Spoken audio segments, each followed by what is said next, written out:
Salut à tous, je vais vous faire un petit topo sur le mercato de l'OM. Le mercato de l'OM avec Thauvin.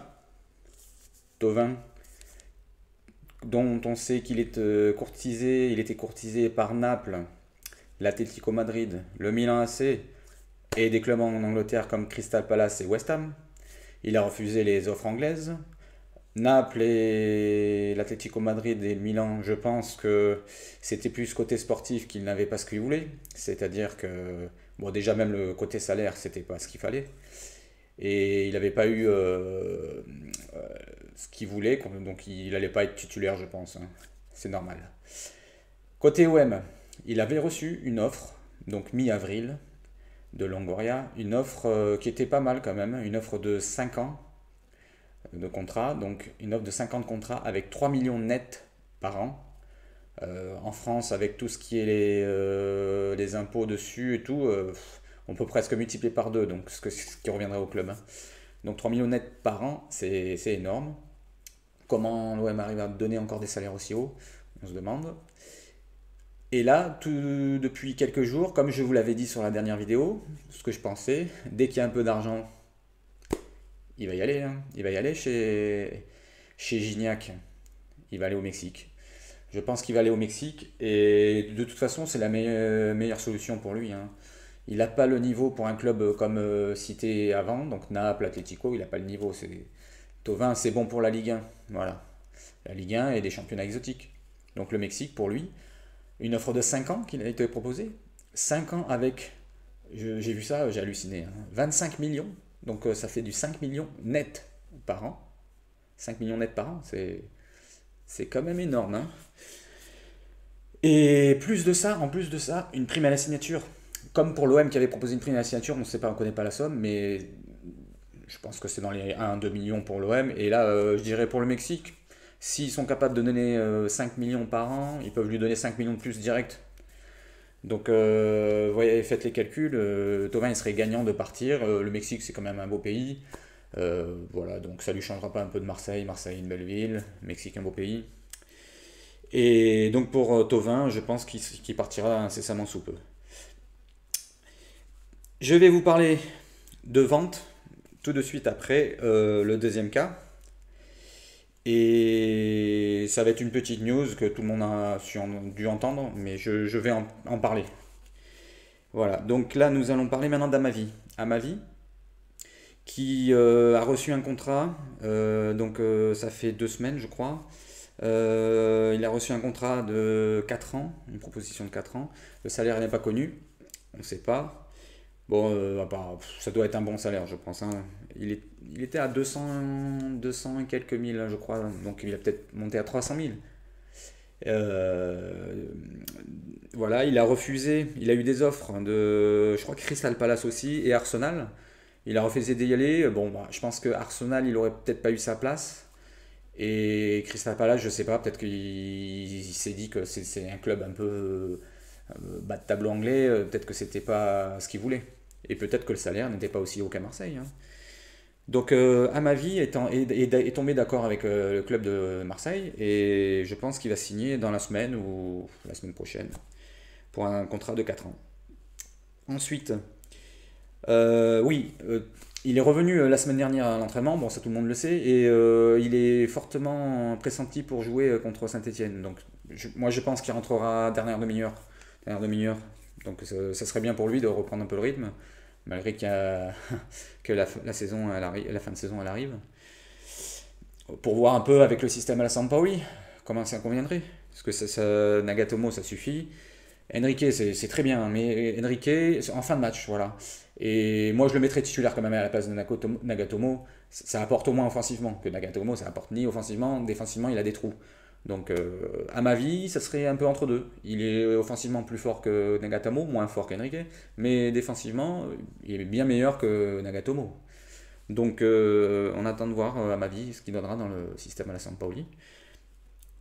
Voilà, donc concernant ça, c'est les 2 petits cas de départ.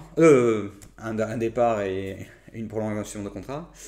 Sinon, concernant une arrivée de Almada, c'est de plus en plus bon là. Apparemment, ils ont trouvé un accord verbal Donc Almada et l'OM a trouvé un accord verbal. Maintenant, il n'y a plus qu'à donner la bonne somme au club, hein. Et voilà, et après, bon, bah, prime à signature, contrat, machin. Ça se fera cet été, je pense. Voilà, donc après, le mercato, je pense que j'en finis là. Ça sert à rien d'en parler plus, hein. Toutes les prolongations de contrat, les prêts, Germain qui part, on s'en fout, hein, Germain, hein. Personnellement, moi je m'en fous. Strootman qui revient, tout. Radonic, on ne sait pas, on sait pas ce que ça va donner. Voilà, donc on va parler vente. Vente, bon ben, vous avez dû voir le tweet du fils à Al-Walid Ben Talal, donc Khaled Al-Walid, c'est ça, qui a annoncé que pour lui, d'après lui, il parle en sa personne, c'est des rumeurs, c'est faux que son père rachète l'OM. Et en discutant donc justement avec un supporter marseillais par tweet, il a répondu quand le supporter lui a posé une question sur et le PIF il est impliqué et il a répondu peut-être. Donc est-ce qu'on peut sous-entendre que c'est peut-être le PIF qui est derrière tout ça ou alors il n'a pas les infos qu'il faut pour son père concernant son père qui rachète le club? Moi, je pencherai pour la deuxième solution, c'est-à-dire qu'il est pas, son père, il n'a pas à lui parler de toutes les affaires qu'il fait, hein. Ça peut être caché en catimini. Son fils ne vit pas avec son père, sûrement, hein. Il est assez grand maintenant pour vivre tout seul. Donc je pense que moi, je pencherai toujours pour El Walid Ben Talal.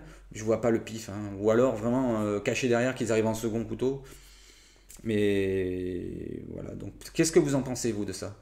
Est-ce que vous pensez que c'est le pif ou c'est El Walid Ben Talal? Moi, je pense El Walid Ben Talal. Alors, dites-moi dans les commentaires ce que vous en pensez. Un pour le PIF, deux pour Al Walid Ben Talal. Et la diffusion du match de l'OM sur C8. Donc, il y aura le match sur C8. Le dernier match, ils ont programmé le dernier match en plus, contre Metz, je crois, à Metz. Donc, ça donne deux dates, c'est-à-dire le premier match contre Angers, voilà, je cherchais. Contre Angers, c'est le 16, donc le 16 mai, et le 23 pour le deuxième match contre Metz. Est-ce qu'on peut voir que l'officialisation peut se passer entre ces deux dates, ou alors le 16 directement? Le 16 et le 23 apparemment, Bernard Tapie, donc le boss, est invité sur un plateau.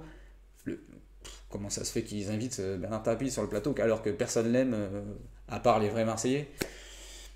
Je veux dire, personne l'aime, hein, côté Paris, hein, les Parisiens. Et là, comment ça se fait qu'il invite sur un plateau le 23 mai? Donc on va voir ce qui va se passer. Est-ce que ça sera vendu avant, officialisé avant? Et Bernard Tapie pourra un peu parler de ce qu'il en pense le 23. Et voilà, donc moi je dirais moi pour le 16, hein, je vois le 16, hein. Après, je sais pas vous, dites-moi en commentaire ce que vous pensez, le 16 ou le 23 ou entre les deux. Voilà. Et ou pas du tout. Pas du tout, voilà. Ce qui serait malheureux quand même, parce que s'il n'y a pas rachat, McCourt va pas remettre tout le temps éternellement, hein, de l'argent.